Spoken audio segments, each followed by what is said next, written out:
आ गए थे आप लोग सुबह सुबह 7 बजे। ये बच्चे आ जाते हैं सुबह सुबह English language skill development programme के तहत इंग्लिश लैंग्वेज स्किल को मजबूत करने के लिए। और इसी क्रम में इस समय हम लोग आर्टिकल्स पर चर्चा कर रहे हैं और इसी क्रम में हम लोग डेफिनेट आर्टिकल द पे चर्चा कर रहे हैं। आइए देखते हैं कुछ एग्जाम्पल्स को। 3 एग्जाम्पल्स हमारे सामने हैं, जैसे है this is a cow, this is a tree, the cow is under the tree. आप पहले सेंटेंस में देख रहे हैं कि काऊ का परिचय कराया जा रहा है, तो इसलिए वहां पे दिस इज अ काऊ, यह एक गाय है। दूसरे सेंटेंस में ट्री का परिचय कराया जा रहा है, इसलिए सेंटेंस है दिस इज अ ट्री, यह एक पेड़ है। और तीसरे सेंटेंस में जब काऊ और ट्री का परिचय हो गया तो लिखा गया है the cow is under the tree, यानी अब काऊ को निश्चित कर दिया गया कि यह वही काऊ है जिसके बारे में पहले सेंटेंस में परिचय कराया गया था। यह वही काऊ है जिसके बारे में पहले सेंटेंस में परिचय कराया गया था। यह वही ट्री है जिसके बारे में दूसरे सेंटेंस में परिचय कराया गया था। इसलिए यहाँ पे the cow is under the tree. तो इन उदाहरणों से क्या स्पष्ट हुआ? यह स्पष्ट हुआ कि काऊ और ट्री का प्रथम बार परिचय कराने के पहले अ का प्रयोग किया गया है। यहाँ पे किसका प्रयोग किया गया? अ का। और अ जो है इंडेफिनिट आर्टिकल है, क्योंकि वहां पे काऊ निश्चित नहीं था कि कौन सा काऊ है, बस यह एक गाय है, यह एक पेड़ है, तो वहां पे इंडेफिनिट आर्टिकल अ का प्रयोग किया गया। लेकिन जब एक बार परिचय प्राप्त हो गया तो उनके साथ डेफिनिट आर्टिकल द का प्रयोग किया गया है।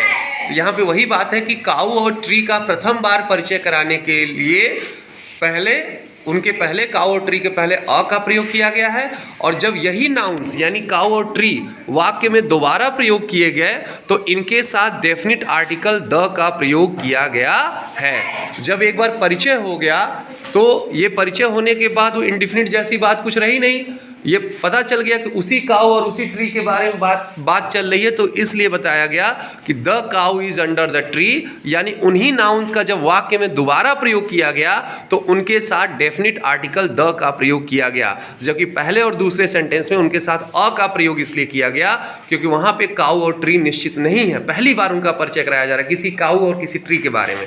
लेकिन तीसरे सेंटेंस में वही काऊ वही ट्री है जिनकी चर्चा पहले और दूसरे सेंटेंस में हुई थी, तो इसलिए तीसरे सेंटेंस में काऊ और ट्री के पहले द का प्रयोग किया गया। तो यहाँ से कंक्लूजन एक रूल के रूप में ये निकल रहा है कि किसी निश्चित प्राणी, वस्तु या स्थान के पूर्व द का प्रयोग करते हैं। कोई जब निश्चित डेफिनिट पता चल जाए कि हाँ ये निश्चित है, तो किसी निश्चित प्राणी, वस्तु या स्थान के पूर्व किसका प्रयोग किया जाता है? द का प्रयोग किया जाता है। और द का प्रयोग कहाँ किया जाता है इसको हम लोग समझते हैं। किसी अद्वितीय वस्तु और व्यक्तिवाचक संज्ञा प्रॉपर नाउन से संबंधित वाक्यों को हम लोग देखते हैं। जैसे ये है the sun is rising in the sky. अब देखो सन क्या है? सन अपने आप में अकेली तरह की वस्तु है, अद्वितीय वस्तु है, अद्भुत वस्तु है, अपने आप में अकेली है, तो इसलिए सन के पहले किसका प्रयोग हुआ है? द का। और जो स्काई है यानी आसमान, वह भी अपने आप में अकेला है, तो इसके सामने द का प्रयोग, इसके पहले द का प्रयोग किया गया है। तो the sun is rising in the sky, ठीक है। ऐसे सेकेंड एग्जाम्पल देखिए, the Taj is a famous building. अब जो ताज है, ताज क्या है? अपने आप में एक ऐसी प्रसिद्ध इमारत है जो अपने आप में अद्वितीय है, अपनी तरह की अकेली इमारत है वो। तो the Taj is a famous building, तो ताज के पहले द का प्रयोग किया गया है, ठीक है। तो द का प्रयोग ऐसे नाउन से पहले किया गया है जो संसार में अद्वितीय हैं, अर्थात अपनी तरह के अकेले हैं। द का प्रयोग ऐसे नाउन से पहले किया गया है जो संसार में अद्वितीय हैं, अर्थात अपनी तरह के अकेले हैं। अब देखो यहाँ पे है the Ganga rises in the Himalayas. Ganga नदी जो है हिमालय पर्वत श्रेणी से निकलती है। तो नदियों और पर्वत श्रेणियों से पहले द का प्रयोग किया जाता है। कहीं किसी नदी का नाम है, किसी पर्वत श्रेणी का नाम है, तो उसके पहले किसका प्रयोग करते हैं? द का। तो अब यहाँ पे गंगा क्या है? नदी है, तो गंगा नदी है तो इसके सामने द का प्रयोग किया गया है। हिमालय जो है पर्वत श्रेणी है, तो इसके सामने द का प्रयोग किया गया है। नेक्स्ट एग्जाम्पल है London is on the Thames. London जो है टेम्स नदी पर है या टेम्स नदी किनारे है, तो ये जो लंदन है वो टेम्स नदी पर है, तो टेम्स के सामने भी द का प्रयोग किया गया है। क्यों? क्योंकि नदियों और पर्वत श्रेणियों से पूर्व द का प्रयोग किया जाता है। नदियों और पर्वत श्रेणियों से पूर्व द का प्रयोग किया जाता है। एक और रूल है, रूल ये है कि प्रॉपर नाउन से पहले द का प्रयोग नहीं किया जाता है। जैसे आपका नाम है, जो इंडिविजुअल नाम है, जैसे आपका नाम प्रांजल है, तो प्रांजल नाम के आगे द का प्रयोग नहीं होगा, श्रेया नाम के आगे द का प्रयोग नहीं होगा। जो भी प्रॉपर नाउन, जैसे इस प्रदेश का नाम उत्तर प्रदेश है तो उसके सामने द का प्रयोग नहीं होगा। आप कहेंगे सर गंगा भी तो प्रॉपर नाउन है इसीलिए तो जी कैपिटल है, ताज भी प्रॉपर नाउन है इसलिए द कैपिटल है, हिमालयाज भी प्रॉपर नाउन है द इसलिए एच कैपिटल है, ताज में टी कैपिटल है, तो उसके सामने क्यों द का प्रयोग किया गया जबकि वो प्रॉपर नाउन है। तो वो उनके लिए विशेष बात ये है कि नदी और पर्वत श्रेणियों से पहले हम द का प्रयोग कर सकते हैं और ऐसी चीजों के पहले कर सकते हैं जो अपने आप में अकेले हैं, यानी संसार में अद्वितीय हैं। लेकिन प्रॉपर नाउन का मतलब किसी व्यक्ति का इंडिविजुअल नाम, किसी स्थान का इंडिविजुअल नाम जो है उसके सामने हम द का प्रयोग नहीं करेंगे। लखनऊ के सामने द का प्रयोग नहीं करेंगे, न्यू दिल्ली या लंदन के सामने द का प्रयोग नहीं करेंगे। तो प्रॉपर नाउन से पहले द का प्रयोग नहीं होता है। और अगर नदी पर्वत श्रेणी है तो उसके पहले हम द का प्रयोग कर लेंगे। कोई चीज अद्वितीय अपने आप में अकेली है तो उसके सामने हम द का प्रयोग कर लेंगे, जैसा इन एग्जाम्पल्स में हुआ था।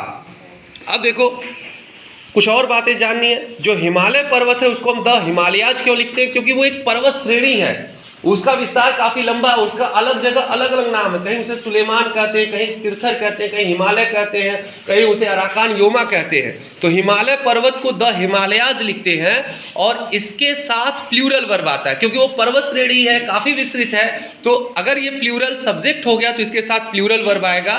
जैसे एग्जाम्पल है the Himalayas lie to the north of India.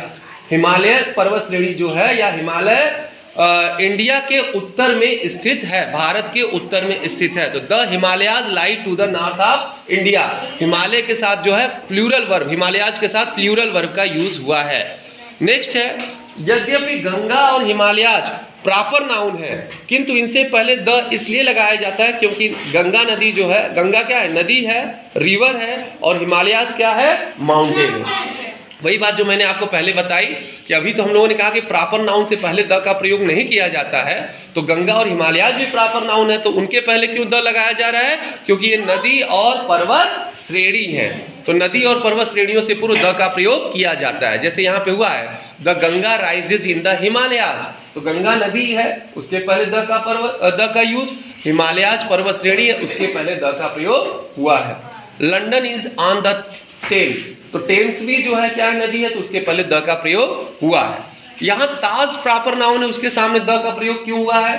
क्योंकि अपने आप में वो एक प्रसिद्ध बिल्डिंग है और अद्वितीय वस्तु है, अपने आप में अकेली वस्तु है, और अपनी तरह की किसी भी अकेली और संसार में अद्वितीय वस्तु के पहले जो है हम द का प्रयोग कर सकते हैं। ऐसा कोई नाउन है जो अपने आप में अद्वितीय है, अकेला है, तो उसके पहले हम द का प्रयोग कर सकते हैं। जैसा the sun is rising in the sky में भी किया गया है, सन अपने आप में अकेला है तो इसके लिए उसके सामने उसके पहले द का प्रयोग, और स्काई आसमान भी अपने आप में जो है अकेला है तो उसके सामने भी द का प्रयोग किया गया है। तो आपने क्या जाना? डेफिनिट आर्टिकल द का प्रयोग कहाँ करते हैं? किसी निश्चित प्राणी, वस्तु या स्थान के पूर्व द का प्रयोग किया जाता है। जैसे यहाँ पे था दिस इज अ काउ, तो पहले काउ का परिचय कराया गया, जब परिचय कराया गया तो काउ के पहले अ का प्रयोग किया गया। फिर this is a tree, tree का परिचय कराया गया तो अ का प्रयोग किया गया। लेकिन जब एक बार परिचय हो गया, अब वो क्या है? निश्चित हो गया, तब उसके सामने द का प्रयोग हुआ है तीसरे सेंटेंस में कि the cow is under the tree, यानी वही काउ जिसका परिचय कराया गया और वही पेड़ जिसका परिचय कराया गया, तो काउ के पहले द और ट्री के पहले द का प्रयोग हुआ है। तो काउ और ट्री का प्रथम बार परिचय कराने के लिए पहले अ का प्रयोग किया गया है क्योंकि परिचय कराया जा रहा है, निश्चित नहीं था, अनिश्चित था। और जब एक बार परिचय हो गया, जब यही नाउन्स वाक्य में दोबारा प्रयोग किए गए तो इनके साथ डेफिनिट आर्टिकल द का प्रयोग किया गया है। The cow is under the tree. मेरे ख्याल से समझ में आया होगा। अभी इस पे और एक्सरसाइज और अभ्यास करेंगे तो चीजें ज्यादा क्लियर हो जाएंगी। आपको क्या करना है? अपने बुक्स में देखना है कहाँ कहाँ द का प्रयोग हुआ है और पेंसिल से उसके नीचे अंडरलाइन करना है और उस पर हमसे चर्चा करना है। करेंगे आप लोग? सबकी जो इंग्लिश की टेक्स्ट बुक है उसमें द का प्रयोग हुआ है। आप जहां जहां द का प्रयोग हुआ होगा अंडरलाइन करेंगे, उसके बाद कौन सा नाउन आया है इस पर भी ध्यान देंगे। Okay, thank you.